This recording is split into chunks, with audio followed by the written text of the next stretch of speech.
ഇന്ന് സെപ്റ്റംബർ 10. ഇന്ന് കുറച്ച് സ്പെഷ്യൽ ഡേ ആണ്, പ്രത്യേകിച്ച് ടെക്കികൾക്ക്. വേറൊന്നുമല്ല, ആപ്പിളിന്റെ ഐഫോൺ 11 ലോഞ്ച് ആണ്. ഐഫോൺ 11 മാത്രമല്ല, ഐഫോൺ 11 പ്രോ അതുപോലെ തന്നെ പ്രോ മാക്സും അതിന്റെ കൂടെ തന്നെ വാച്ചും വരുന്നുണ്ട് എന്നുള്ളതാണ് ഇന്നത്തെ ഒരു ദിവസത്തിന്റെ സ്പെഷ്യാലിറ്റി. ഇന്ന് വൈകുന്നേരം 10:30 ആപ്പിളിന്റെ ആ ഒരു ഇവന്റ് നടക്കാൻ പോകുന്നത്. അതുകൊണ്ട് തന്നെ ഇന്നത്തെ നമ്മുടെ വീഡിയോയിൽ ഇതിനെപ്പറ്റിയുള്ള കുറച്ച് ഫീച്ചേഴ്സും കുറച്ച് റൂമേഴ്സും ഒക്കെയാണ് ഞാൻ ഇന്ന് പറയാൻ ഉദ്ദേശിക്കുന്നത്. അപ്പൊ നിങ്ങളെല്ലാവരും ഈ ആപ്പിളിന്റെ ഒക്കെ ഇവന്റുകൾ കാണാറുള്ളതാണെന്ന് വിശ്വസിക്കുന്നു. അതുപോലെ തന്നെ ഇന്നത്തെ ഇവന്റിന് ഒരു സ്പെഷ്യാലിറ്റി എന്താണെന്ന് വെച്ച് കഴിഞ്ഞാൽ, ഇവർ ഈ ഒരു ലൈവ് യൂട്യൂബിൽ ആദ്യമായിട്ടാണ് ഇപ്പം ലൈവായിട്ട് ബ്രോഡ്കാസ്റ്റ് ചെയ്യാൻ പോകുന്നത്. അതുകൊണ്ട് തന്നെ എല്ലാവർക്കും സുഖമായിട്ടിരുന്ന് യൂട്യൂബ് ഒക്കെ മിക്ക ആൾക്കാർ യൂട്യൂബ് ഒക്കെ യൂസ് ചെയ്യുന്നതാണ്. അതുകൊണ്ട് തന്നെ എല്ലാവർക്കും സുഖമായിട്ട് ഇതിന്റെ ലൈവ് ഫുൾ ഇവന്റ് നമുക്ക് യൂട്യൂബിലൂടെ വാച്ച് ചെയ്യാൻ പറ്റുന്നതാണ്. അപ്പൊ നമുക്ക് നേരെ അതിന്റെ ഫീച്ചേഴ്സ് എന്തൊക്കെയാണെന്ന് നമുക്ക് നോക്കാം. നമുക്ക് ആദ്യമായിട്ട് നോക്കാനുള്ളത് ഇതിന്റെ സ്ക്രീൻ സൈസ് ആണ്. ഐഫോൺ 11 വരുന്നത് 5.8, ഐഫോൺ 11 പ്രോയ്ക്കകത്ത് വരുന്നത് 6.1, പ്രോ മാക്സിൽ വരുന്നത് 6.8 ആണ് വരുന്നത്. അതേപോലെ തന്നെ 11 നമുക്ക് LCD സ്ക്രീൻ മാത്രമേ വരുന്നുള്ളൂ. അതുകൊണ്ട് തന്നെ ഇതിന്റെ ഒരു വില കുറച്ച് കുറയാനുള്ള സാധ്യത നമുക്ക് കാണുന്നുണ്ട്. അതുപോലെ തന്നെ പ്രോയും മാക്സിനകത്തും നമുക്ക് OLED സ്ക്രീനാണ് വരുന്നത്. അതുകൊണ്ട് നല്ല ഹൈ ഡെഫിനിഷനിലുള്ള നമുക്ക് QHD ലെവലിലൊക്കെ നമുക്ക് വീഡിയോ അതിനകത്ത് കാണാൻ പറ്റുമെന്ന് നമുക്ക് വിശ്വസിക്കാം. അപ്പൊ ഇതിന്റെ മറ്റൊരു ഫീച്ചർ എന്താണെന്ന് വെച്ച് കഴിഞ്ഞാൽ ഫേസ് ഐ ഡി വെച്ച് നമ്മുടെ ഫോൺ അൺലോക്ക് ചെയ്യുന്ന ഒരു ഫീച്ചറിനെ പറ്റിയാണ്. ഇത് നമ്മൾ നേരത്തെ ഐഫോൺ 10 കണ്ടിട്ടുണ്ട്. ഇതിനകത്ത് കുറച്ചും കൂടി ഇമ്പ്രൂവ് ചെയ്തിട്ടുണ്ട്. അവർ കുറച്ചും കൂടി വൈഡ് ആയിട്ടുള്ള ആംഗിളിൽ ആ ഒരു ഫേസ് റെക്കഗ്നൈസ് ചെയ്യാനുള്ള ഒരു ഓപ്ഷനും കൂടി ഇതിനകത്ത് കൊടുത്തിട്ടുണ്ട്. അതേപോലെ നമ്മളിപ്പം ഒരു ടേബിളിന്റെ മണ്ടൊക്കെ കിടക്കുക, അങ്ങനെ എന്തെങ്കിലും ഒരു സിറ്റുവേഷനിലാണെങ്കിൽ പോലും തന്നെ നമുക്ക് നമ്മുടെ ഫോൺ അൺലോക്ക് ചെയ്യാൻ സിമ്പിൾ ആയിട്ട് പറ്റുന്നതാണ്. മറ്റൊരു അടിപൊളി ഫീച്ചർ എന്താണെന്ന് വെച്ചാൽ, നമുക്ക് സാംസങ്ങിന്റെ നോട്ട് 10 പ്ലസിനകത്തൊക്കെ നമ്മൾ കണ്ടുവന്നൊരു ഫീച്ചർ തന്നെയാണ്. വേറൊന്നുമല്ല, റിവേഴ്സ് ചാർജിങ് എന്ന് പറയുന്ന ഒരു ഫീച്ചർ നമുക്ക് ഈ ഒരു ആപ്പിളിന്റെ പുതിയ ഫോണായ ഐഫോൺ 11 വരുന്നുണ്ട്. അപ്പൊ അതിനിടുന്ന പേരെന്താണെന്ന് ഇതുവരെയായിട്ടും കൺഫേം ആയിട്ടില്ല. അപ്പം 1-2 റൂമേഴ്സ് ഒക്കെ വന്നിട്ടുണ്ടായിരുന്നു. അതിനകത്ത് കാണിക്കുന്നത് എന്താണെന്ന് വെച്ച് കഴിഞ്ഞാൽ എയർ പവർ അതേപോലെ തന്നെ എയർ റിവേഴ്സ് എന്നുള്ള ഒരു പേരിലാണ് ഇതിനെ വിളിക്കാൻ പോകുന്നത് എന്നാണ് റൂമർ വന്നിരിക്കുന്നത്. അടുത്തായിട്ട് നമ്മുടെ ഫോണിന്റെ മെയിൻ തലച്ചോറ് എന്ന് തന്നെ പറയണം. അത് വേറൊന്നുമല്ല, നമ്മുടെ പ്രൊസസർ തന്നെ A13 എന്ന് പറയുന്ന ഒരു പ്രൊസസറാണ് നമ്മുടെ ഈ ഐഫോണിനകത്ത് വരുന്നത്. iOSന്റെ 13 എന്ന് പറയുന്ന പുതിയൊരു iOS ഒരു OS ആണ് വരുന്നത്. ഇതിന്റെ ഫീച്ചർ എന്താണെന്ന് വെച്ച് കഴിഞ്ഞാൽ ഡാർക്ക് മോഡും കൂടി ഇതിനകത്ത് ഇൻക്ലൂഡ് ചെയ്തിട്ടുണ്ട്. അതുകൊണ്ട് തന്നെ നമ്മുടെ ഈ ഐഫോണിന്റെ ബാറ്ററി ബാക്കപ്പ് കുറച്ചുകൂടി കൂടാനുള്ള സാധ്യതയും നമുക്ക് ഇതിനകത്ത് പ്രതീക്ഷിക്കാവുന്നതാണ്.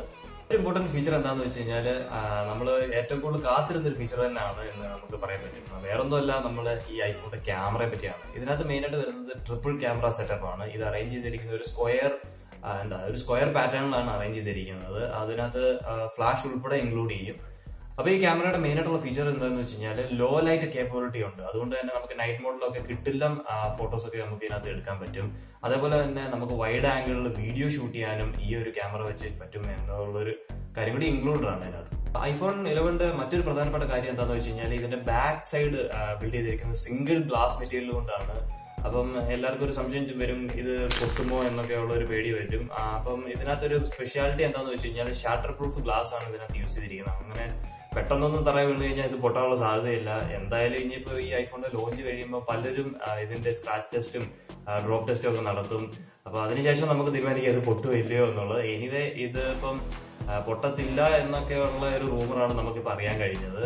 അടുത്തായിട്ട് നമ്മുടെ ഐഫോണിന്റെ കളറിനെ പറ്റിയാണ്. കളർ വേരിയന്റ് ഏതൊക്കെയാണെന്നാണ് നമുക്ക് ഇനി അറിയാനുള്ളത്. അതെന്താന്ന് വെച്ച് കഴിഞ്ഞാൽ, ഈ ഒരു ഇവന്റ് നടക്കുന്നതിന് മുന്നായിട്ട് പല സോഷ്യൽ മീഡിയയിലുള്ള വലിയ യൂട്യൂബേഴ്സിനും അങ്ങനെയുള്ള വലിയ ആൾക്കാർക്കൊക്കെ ഇൻവിറ്റേഷൻ ആപ്പിൾ സെൻഡ് ചെയ്തിട്ടുണ്ടായിരുന്നു.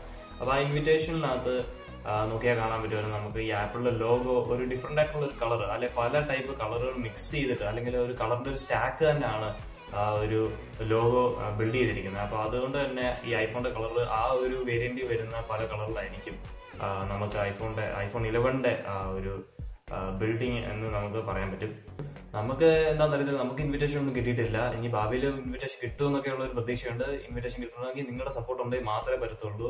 അപ്പൊ അതിന് എന്താ ചെയ്യേണ്ടതെന്ന് വെച്ച് കഴിഞ്ഞാൽ, നമ്മുടെ ചാനൽ സബ്സ്ക്രൈബ് ചെയ്യുക, അതേപോലെ വീഡിയോസ് ഒക്കെ മാക്സിമം ഷെയർ ചെയ്യുക. നമ്മൾ ഐഫോൺ 10 സീരീസ് ഒക്കെ യൂസ് ചെയ്തിട്ടുണ്ടെങ്കിൽ നമ്മൾ അതിനകത്ത് കണ്ടുവന്നൊരു സംഭവമാണ് 3D ടച്ച് എന്ന് പറയുന്ന ഒരു ഫീച്ചർ. അപ്പൊ അത് നമ്മുടെ ഐഫോൺ 11 ഒരു പുതിയ സീരീസിനകത്ത് ഇൻക്ലൂഡ് ചെയ്യാൻ സാധ്യത വളരെ കുറവാണ്. അതിന് പകരമായിട്ട് അവർ ഇൻട്രൊഡ്യൂസ് ചെയ്യാൻ പോകുന്നത് ഒരു പുതിയ ഫീച്ചറാണ് ഹാപ്റ്റിക് ടച്ച് എന്ന് പറയുന്നത്. അപ്പൊ അതിനെപ്പറ്റി എന്താണെന്നുള്ളത് നമുക്ക് ഗൂഗിളിനോട് തന്നെ ചോദിച്ചു നോക്കാം. Okay Google, what is haptic touch?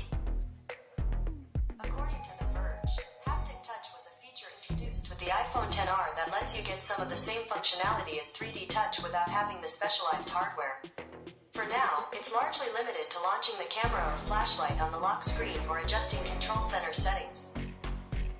സംഭവം ഇതായിട്ടൊന്നും മനസ്സിലാക്കില്ല. ഹാപ്പി ടച്ച് എന്താണെന്ന് വെച്ച് കഴിഞ്ഞാൽ നമുക്ക് ലോക്ക് സ്ക്രീനിൽ നിൽക്കുമ്പോൾ തന്നെ നമ്മുടെ ക്യാമറ ആക്സസ് ചെയ്യാൻ, അതേപോലെ നമ്മുടെ ഫ്ലാഷ് ലൈറ്റ്, അങ്ങനെ കുറെ കാര്യങ്ങളൊക്കെ ഉണ്ടല്ലോ. നമുക്ക് പെട്ടെന്ന് ആക്സസ് ചെയ്യാൻ വേണ്ടിയ കാര്യങ്ങളൊക്കെ നമുക്ക് പെട്ടെന്ന് എടുക്കാൻ വേണ്ടിയാണ് നമ്മുടെ ഈ ഹാപ്പി ടച്ച് എന്ന് പറയുന്ന ഫീച്ചർ യൂസ് ചെയ്യുന്നത്.